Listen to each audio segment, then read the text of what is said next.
We are a student-centered school, and it is an incredible tribute to Bob, and a smaller tribute to Malvern Prep, more to Bob, that literally, as his video was rolling, 2 students snuck in, grabbed my attention, and said, "Can we come out and say a few words? We have some gifts for Bob." So I'm going to let that happen. And 2 young men, 2 better young men we could not find. So I'm very honored. Carrie, don't get mad at me. To have these guys come on out. Come on up, guys.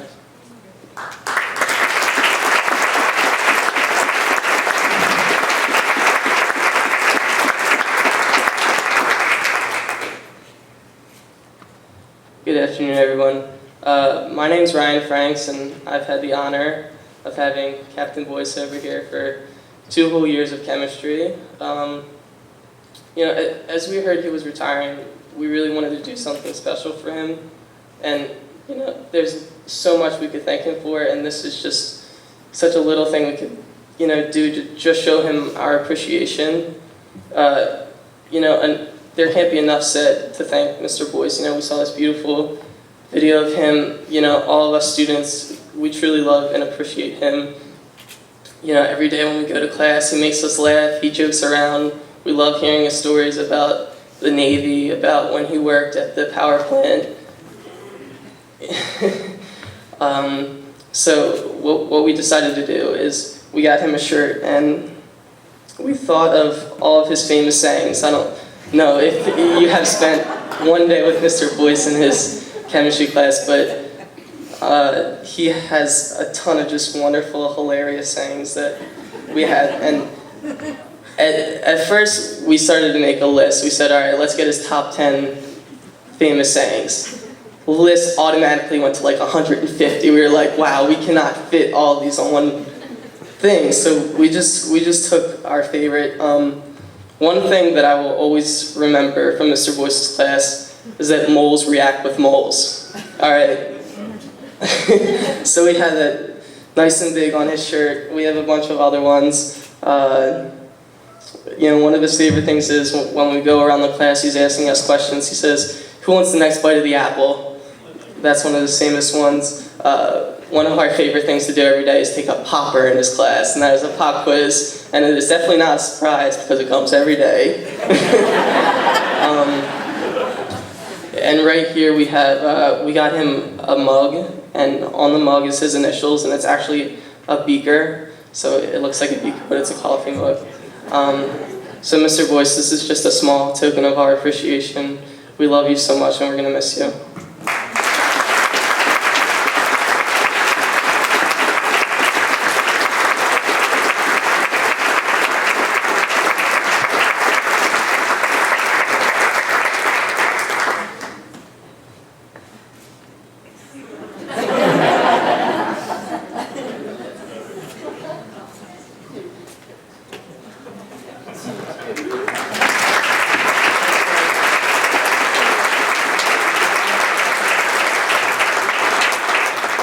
Now we've invited Bob to come up and share a few words with us.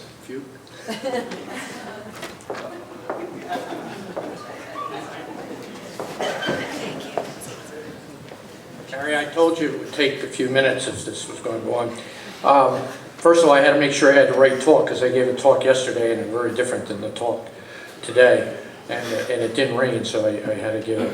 First of all, I want to thank the school for this recognition. It certainly wasn't something that I expected or would happen. 15 years isn't anything compared to the wonderful years that Steve Valio has spent at this school. And I think we owe him, even before he comes up, a huge round of applause for what he's done.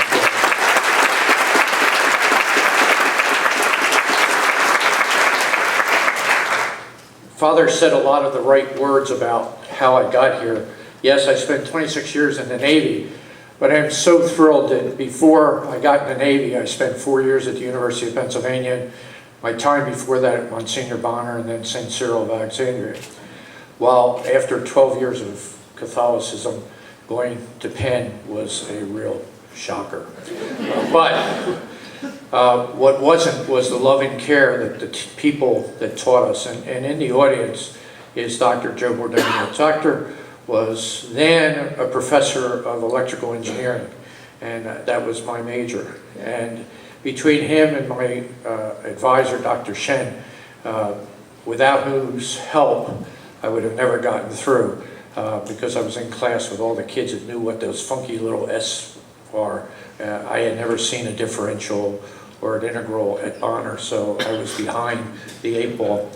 And when I came here, jumping ahead, I said one of my goals was my students would never go to a university and feel embarrassed because they couldn't keep up with the kids that were in class with them, either by technology or by knowledge or by their holistic, the doctor reminded me of that word, ability to move on and be a mover and shaker at their school.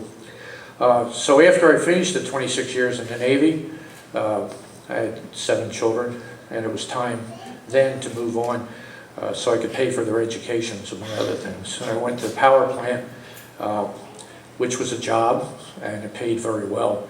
But after 10 years and an offer to go to Chicago, I didn't leave anything in Chicago, so I decided that I was finally going to be able to afford to teach. And Father was absolutely right. I sent, when I found out, try Malvern, and I did. Well, the famous Father Duffy was still here, and I think his prayers had something to do with me coming here, because without a doubt I was a pig in a poke when Jim Stewart, Father Flynn, and Steve Value hired me. At that time I was asked what's technology, and I thought that was part of the name of Drexel, and they talked about pedagogy, and I thought that was some kind of prehistoric animal that had been lost. But I certainly was a work in progress.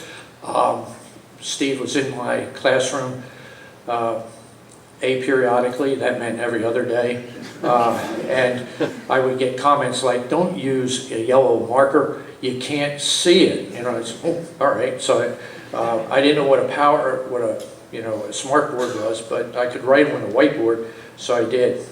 Well, that dwindled for a few years, and then we had a change of command, and the head of school showed up in my classroom every day then too, but he was worried about whether I could engage my students. And the comments that came out of it was, yes, I could engage my students, even in my advanced years. So, but that brought along what, and remember I said I had a few minutes, and my wife will cut me off. Change is inevitable.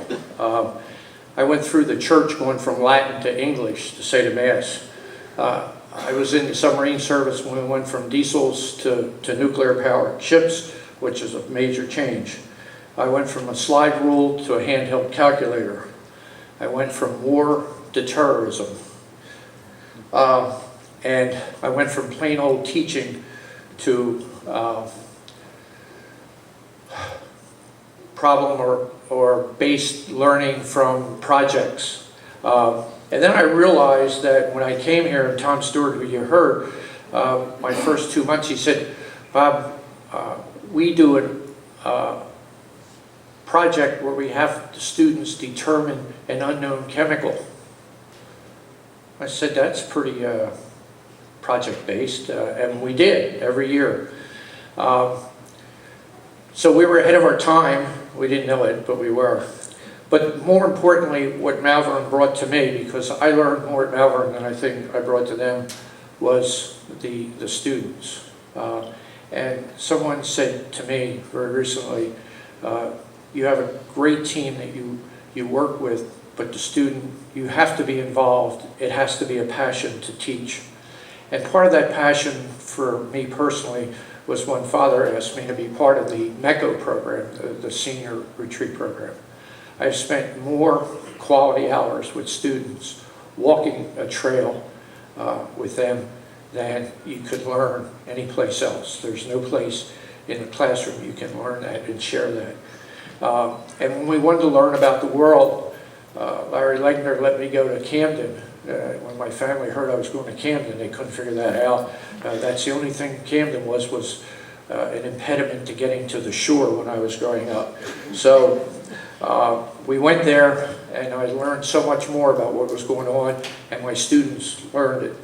From there, I went to South Africa twice, to the Dominican Republic, to the Philippines, and I'll return to the Philippines in this coming Saturday to help people that need help, and more importantly, let the students learn that the world is not a refrigerator with everything that you could ever want to eat. But before I go, I want you to think that teaching is a passion. It's not a job. It's more than a profession. If you're going to teach so that the people will go on to be the leaders of this nation, you have to share with them your belief in that same wonderful place we live. So without carrying this on and getting hooked out of this, I want to read a little prayer.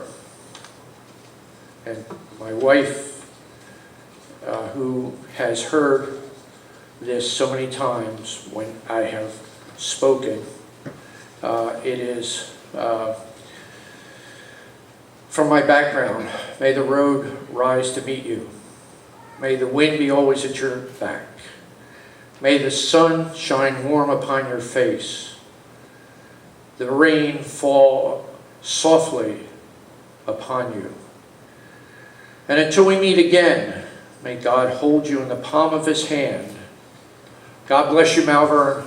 God bless the United States of America.